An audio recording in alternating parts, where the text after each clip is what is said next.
Նախագծերի մշակումը բխում է կառավարության 2021-2026 թվականների ծրագրից, որով որպես շրջակա միջավայրի ոլորտի առաջնահերթողություն ամրագրված է մեկանգամյա օգտագործման պոլիէթիլենային արտադրանքի գործածության աստիճանական կրճատումը եւ արգելումը։ Նախագծերի փաթեթով նախատեսվում է 2027 թվականի հունվարի 1-ից արգելել պոլիէթիլենային պարկերի եւ տոպրակների օտարումը, ինչպես նաեւ առկայությունը առևտրի օբյեկտներում, հանրային սննդի օբյեկտներում, շրջիկ առևտրի կետերում, տոնավաճառներում, մանրածախ առևտուր իրականացնելիս բացառությամբ կրշափաթեթավորման եւ երկրորդային հումքից արտադրված աղբի համար նախատեսված պարկերի։ Արգելքը կտարածվի նաև 50 միկրոնից ավելի հաստություն ունեցող պոլիէթիլենային պարկերի և տոպրակների վրա, սա փաստացի գործող կարգավորումով։ Որպես այլընտրանք դիտարկում են թղթից և կտորից պատրաստված բազմակի օգտագործման համար նախատեսված տոպրակները։ Արգելվում է նաև պլաստիկից կամ փրփրապլաստից պատրաստված մեկանգամյա օգտագործման տարաների և սպասքի առկայությունը կամ օտարումը նույն վայրերում։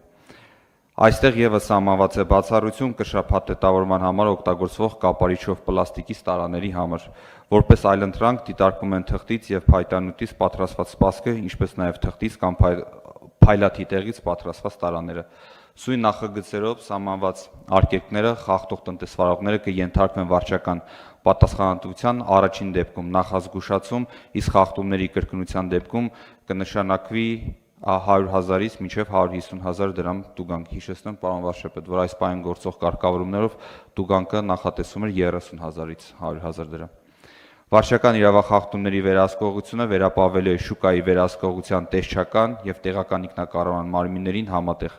Մեկանգամյա օգտագործման պլաստիկի սպառման սահմանափակումը Հայաստանում ոչ միայն բնապահպանական, այլև քաղաքական, տնտեսական եւ առողջապահական կարևոր նշանակություն ունի։ Այն համահունչ է նաեւ քիչ առաջ քննարկված առողջության համընդհանուր ապահովագրության մասին օրենքի նախագծի տրամաբանությանը, քանի որ այս նախագիծը կանխարգելու է շնչառական հիվանդությունների եւ քաղցկեղի ռիսկը։ Մեկանգամյա պլաստիկ թափոնները համարվում են բնության աղտոտման հիմնական աղբյուրներից, նպաստում են միկրոպլաստիկի կուտակմանը, որը վտանգ է պատճառում թե կենսաբազմազանությանը եւ թե մարդու առողջությանը։